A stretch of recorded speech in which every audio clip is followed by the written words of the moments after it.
the Fan3Cast, dishing out the hottest NASCAR news and views while celebrating the three's historic comeback. Here are your hosts, Michael Metzger and Jason Schultz. After 3 exciting weeks of the Contender Round, we are back to discuss what has gone on in this chase and discuss the big news topics coming out of the last round and into the Eliminator Round, which starts with the paperclip at Martinsville. So Jason, I'm going to punt this question to you to start with. What were your surprises of the Contender Round? All of these surprises definitely got their start in Kansas when we saw 3 chasers, 3 of the drivers who've seen the most success this season, and Dale Earnhardt Jr., Jimmy Johnson, Brad Keselowski. When they wrecked in Kansas, that definitely changed the whole landscape of that round, and seeing how much they struggled, and Keselowski made it up for it at Talladega with the win, but seeing how much the Hendrick duo struggled really and couldn't really put anything together and failed to make the next round, those definitely surprised me the most, and there were two things I was definitely not anticipating before the chase or even that round began. I had no thinking that Jimmy Johnson or even Dale Earnhardt Jr. for some reason would be in any trouble coasting to the final race at Homestead, and obviously I was dead wrong in that. So needless to say, my chase bracket has been thoroughly busted, but the surprise was just how Jimmy Johnson, even with poor run at Kansas, that team has just not been the same at all this year from when they won the title just 1 year ago. I don't know what they missed on the new package, but I'm just surprised that it seems like they almost got to go to the drawing board, use these last couple of races as testing, and just kind of see what they get for next year. We were all really waiting for them to catch fire like we always do in the chase, and we were thinking maybe in Chicagoland, start the chase, they'll really hit off on something and just do pretty well, but that never came then, and then we thought maybe Kansas second round, see how they do. That didn't turn out to be much, and it really turned out to be more hardships for them on the wreck. So I think they just never hit the magic they bring chase, and I think they really need to look at what happened and why they couldn't pull it all together and make as big a rebound as they can for 2015. There was one driver that was able to excel under pressure, get the critical win, and move on. But before we delve into that, Jason, we have to take a look back 2 weeks to post-race antics at Charlotte. Now, obviously, pressure was up. Tempers were ready to flare over at any moment. And boy, did they did at the end of the race at Charlotte. You had Brad Keselowski and Denny Hamlin exchanging shots on the cooldown lap, inadvertently involving Tony Stewart. Then you have Matt Kenseth getting involved, and then Kenseth tackling Keselowski between the trailers. Now, that was just crazy. I don't think we really talked too much about that, but what was your view on incidents as a whole? It was definitely a lot of chaos, and I originally fell asleep before the end of the Charlotte race, so I didn't really catch any of that until the early hours of the morning when I saw Keselowski and Kenseth in the news, and I was like, well, what happened? And looking back on it, it was definitely some angry tempers getting the best drivers, and Keselowski definitely, when he put the block on Kenseth with about 6 feet to go, I believe it was, I think that was where it definitely all started, but that's where really Keselowski stepped out of line a little. I know blocking's, you probably should block if you really want to defend your spot up front, because you know how big the win was, how important the win was, but I just think Keselowski went a little too far with that, and then after the race, he definitely drove like a maniac through the garage. It probably should have calmed down a little bit before really using his car in ways that probably shouldn't have been used, and for Kenseth to freak out like that, I think just about every reporter and media person has said that when Kenseth gets that mad, you know something went wrong, and someone else, a driver did something he probably wasn't supposed to, and it was just I really wonder if it was because of how both Keselowski and Kenseth really going after that win, because it means so much in the new chase, and if they're bringing that much passion to the chase in the new format, I think that's great for NASCAR, and for NASCAR not to penalize Kenseth or Keselowski for their little shoving match in the garage, which I don't think there was much fighting actually going on, so for NASCAR to really stay out of that, I think that was a good move, because they wanted this passion within the drivers, and it definitely showed after the Charlotte race. Well, I got a lot of interesting comments for an article I wrote where I ended up defending Brad Keselowski, and it wasn't so much saying that Keselowski was in the right, but it was also shedding light on, Kenseth and Hamlin did equally dumb things out there, so why is everyone jumping on Keselowski's back? But I gotta say, I think Kenseth Kenseth and Hamlin, another thing that really irked Hamlin was how Keselowski ran into the side of Kenseth's car while they're on the cooldown lap, and he was citing that he had his belts off and all that stuff. That's where I get a little annoyed. That sort of stuff has been going on forever. I can remember very vividly a Nationwide Series race in Michigan where Dale Earnhardt Jr. won. Carl Edwards was untoo pleased about that, and as Jr. had his arm out waving to the crowd, Edwards came up next to him and kind of sideswiped him enough that Jr. had to quickly grab the steering wheel and straighten out. And I know there was a lot of flack at that time, but NASCAR's push for safety has them keeping drivers in the car in the case of an accident unless there's a fire when safety personnel get there. My gripe is now you have out there drivers undoing their belts during the cooldown lap. Granted, it's a cooldown lap, but how many times have we seen other drivers bump into each other and kind of give that shot left and right to them? So I think there has to be a rule that you can't unbuckle until you get back to the garage or to pit road or something like that. Then you can avoid the situation where maybe Kenseth wasn't paying attention and didn't see Keselowski coming up to hit him. Then it doesn't matter because he's still got all his equipment in place. But I don't know. A lot of people disagreed with me on that opinion. Maybe it was going a little bit overboard, I think was their defense. But I don't know. I see it from all angles, and I'm leaning more towards Keselowski was a little more just in what he did than the reaction from everyone else. Yeah, it definitely caused lots of controversy, but we'll move on to Talladega, which caused controversy of its own, but with the race and how it played out with so many guys who were going after that win. And when the whole new chase system was announced in January, and everyone was really worried about Talladega being the elimination race and how that would play out, and if it could get even really dangerous because there's so many guys going after that one win in that race. And it didn't turn out to be too much of a dangerous race, but it was definitely fun to watch, lots of action, and I wasn't a huge fan of it being in the place within the round, but after watching it, I definitely love the fact that Talladega hosts an elimination race because it's going to be a ton of fun to watch in the coming years. I agree with you. It presents that ability for a driver like Brad Keselowski who can kind of reach deep, get that win that he desperately needs, but it also opens up the idea that drivers like Kyle Busch, for instance, sorry to bring this up, but he could be the victim of circumstances, someone else's problem, get wrecked and be totally knocked out of the chase. I like the wild card aspect of it so much so that, anyone can win at any time, but you can also lose big. It's tough with this kind of racing that, I was expecting the big one and it didn't happen, which I'm thankful for, but at the same time, it's hard to swallow if, like you saw, like Gordon and Kenseth and Hamlin all get swept up in a big wreck or something like that, and they all get bumped out just because something silly like that. So I'm torn. I'm on either side. I like that anyone can win, but at the same time, I don't like that everyone could get wiped out in a single race. Did you catch the qualifying session Saturday afternoon? I did not. I just saw the results and saw that a lot of chase guys were starting at the rear. Yeah, it was definitely an hour and a half. I don't think it was probably an hour of chaos. Just so much games being played, and the big thing was drivers weren't wanting to go out right away in the session because they knew the first guy to go out would post a slow lap because he's leading the draft, and that created a lot of a really big mess, and it resulted in big names like Ricky Stenhouse Jr. and Justin Allgaier missing the race, which I just thought was insane for that to happen. And I think that's why fans are calling for some changes to come to qualifying next year. It's just too out of control at this point for the restricted play race. So it was basically people didn't want to be out there until the very end, or was it racy and dicey, people running into each other? They they had 5 minutes on the clock, and they wouldn't go probably for the first 3 minutes, and maybe one guy would go out, and then some of them, they realized they all had to go out. And in the second part of the first round, Gordon and Stenhouse Jr., they went out probably with 50 seconds left, which was not enough time to make a full lap, so they didn't even get to take a lap. And it was just all a bunch of waiting around until someone would go out, and then you would follow those guys. So it just created a really big mess. So that's crazy. Stenhouse only had one lap, and obviously he didn't deliver. Yeah. That's... The Hendrick Motorsports teammates Earnhardt Jr. and Johnson are out of the chase.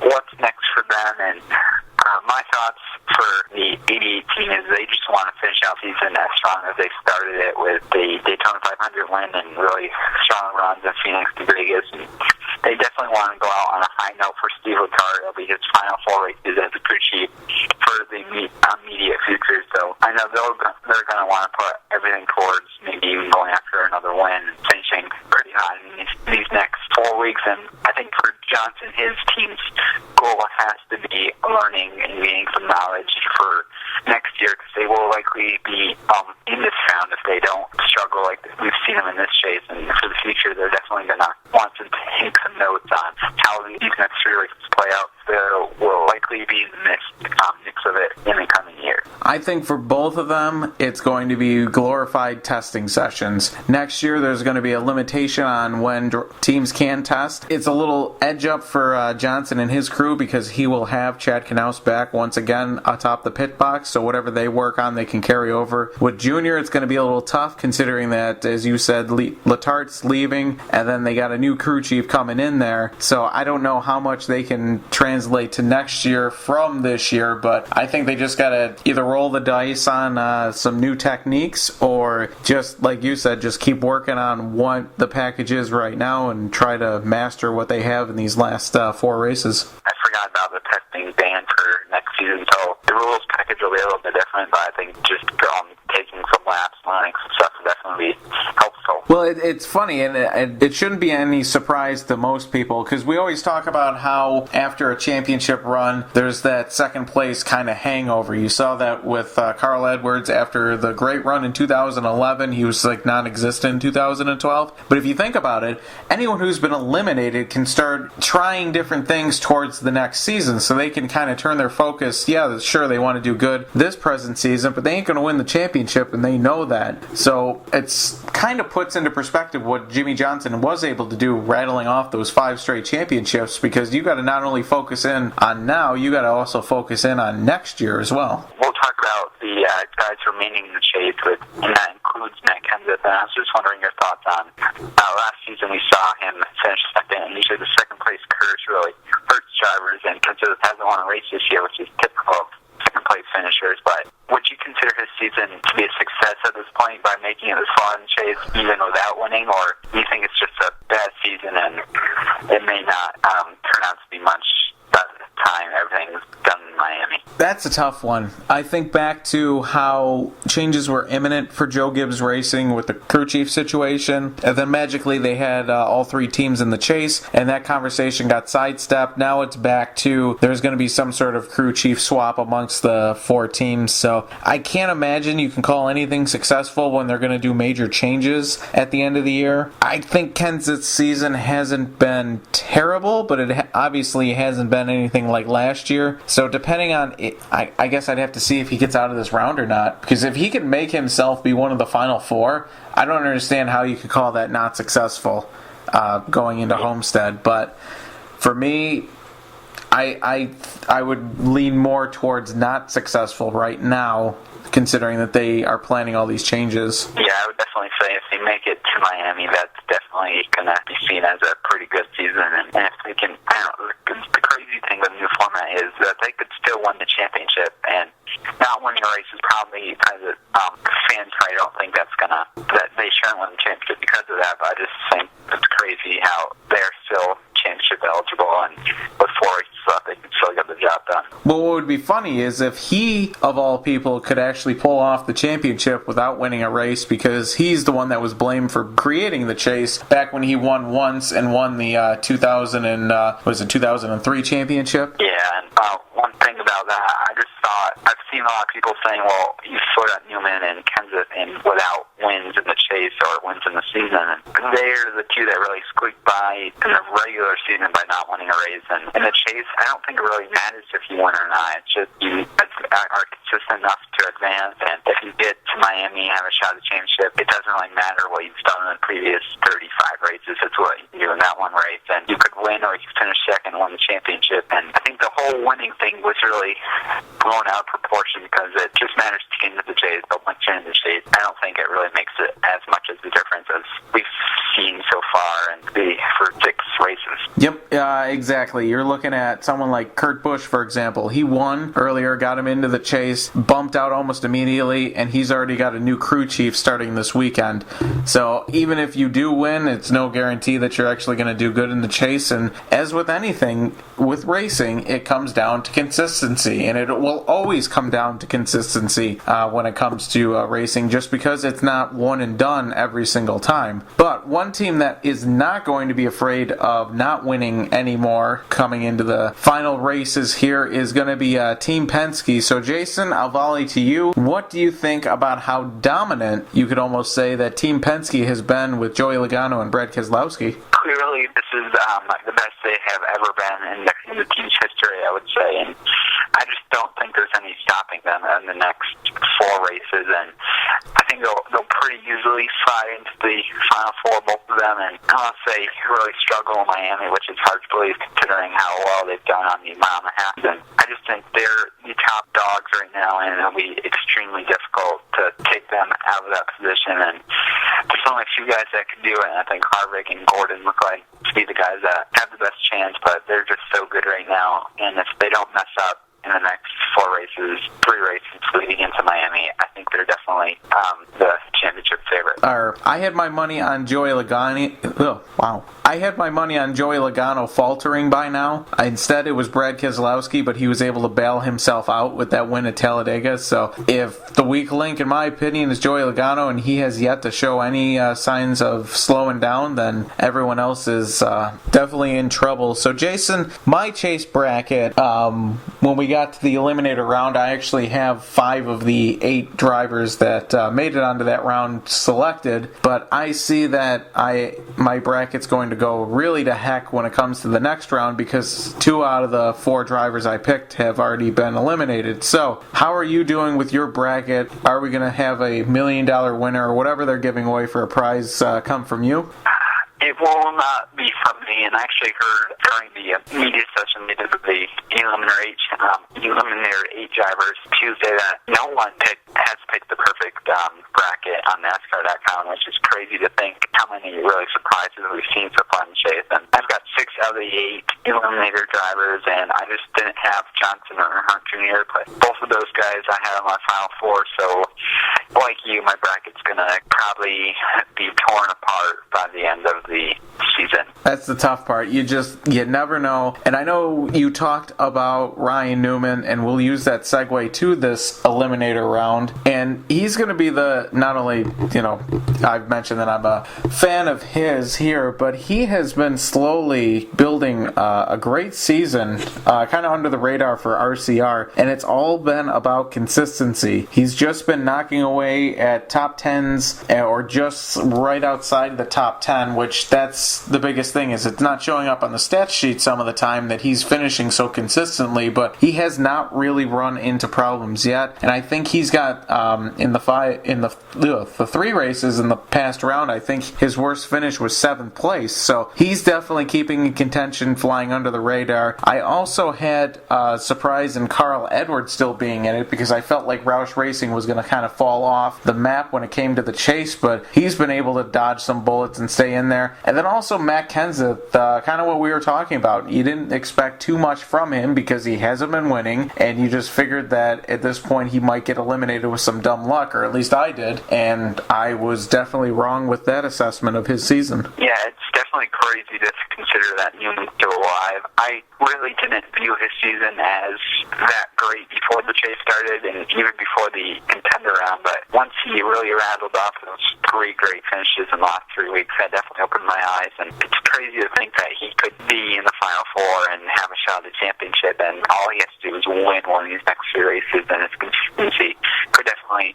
allow him to do that. And same thing with Kenseth. I definitely did not expect him to get this far. He doesn't have that great season, but you mentioned earlier, everything could change if he gets to the final 4 and is part of the championship race. And Edwards definitely surprised me too. He hasn't been that fast, and that's one thing I didn't really expect to see as a driver who lacks speed get this far, but he's definitely been a surprise, and we'll see if he can do anything over these next 3 weeks. And I would say Denny Hamlin's a surprise too. I thought coming into the chase that Joe good racing guys would be lacking speed like they have throughout the season and maybe face some horsepower issues because they just seem to have been a little slower than the other teams throughout the season. But seeing all four of those guys, and those are probably the four underdogs compared to the four really top guys right now. We'll see who makes it out in Miami after the 3 races. Which one of those drivers, or multiple of those drivers, do you think could get into the next round? I think Kenseth stands out as the most likely. I would say Hamlin. He probably has a pretty good shot too, and Newman and Edwards would definitely be 2 wild cards if they were able to do it. I know they've been good and they've been fast, sort of fast, but I just don't see, without them winning, I don't think they would get the job done. Well, I see, not that I'm biased or anything, I could definitely see Newman moving on. I like Martinsville as a track for him. I like Phoenix as a track for him. The only kind of wild card would be Texas. I'm not so hot on his record there. And I could see Kenseth pulling off a win and staying with it, but I don't know. You got to get past kind of what we talked about, those Penske duos, and then how Harvick's been strong every single weekend, been fast every single weekend. He just needs to kind of hold it together. But with that said, Jason, if one of those drivers struggles off the bat, such as at Martinsville, could we see someone that we've already kind of penciled in for the championship get knocked out early? That's really interesting because I can't really predict one right now.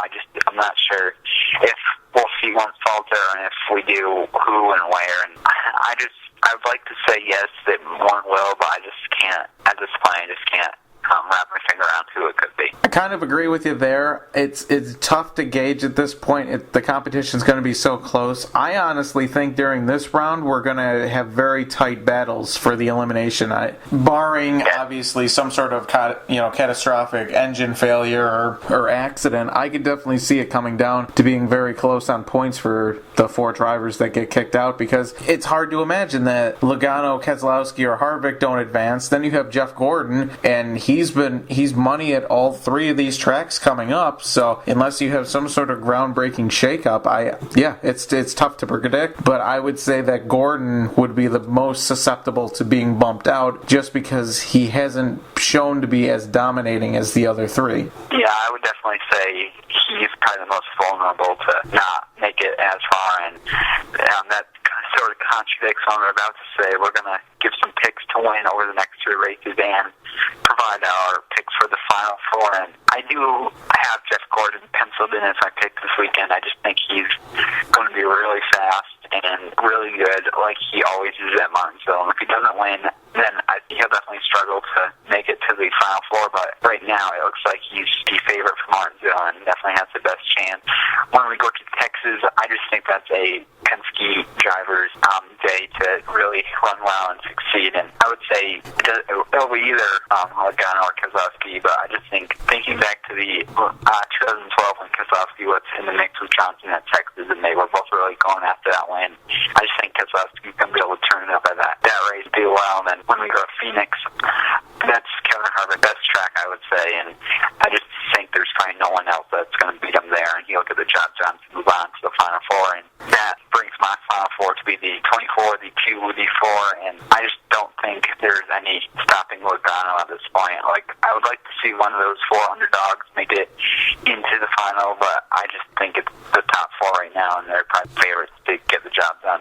We are so close once again. I say Joey Logano pulls off the win at Martinsville. I liked how he ran at New Hampshire, both those races. Obviously, he won the second time there. I kind of had it flipped between him or Keselowski at Martinsville. I kind of leaned Logano because I like his track record a little bit better. Then at Texas, I'm going with Keselowski, but Logano's going to be right up there too with him, I think. And then Phoenix, like you said, that is where Kevin Harvick excels. He's got, I think, like 3 or 4 wins there. I know he's won the last couple of years there, so I got to go with Kevin Harvick there. So there's 3 of them right there. And then I got to go with Jeff Gordon, because I think he's just going to be a pain in their side the entire time and just not disappear, which sets him up better for Homestead, because I feel like he's got the better track record overall when it comes to Homestead. So maybe Jeff Gordon could not bother to win, but steal one out. It's definitely going to be a lot of watch, and I still think the contender, when the chase is over, but I think we're going to say the contender round was the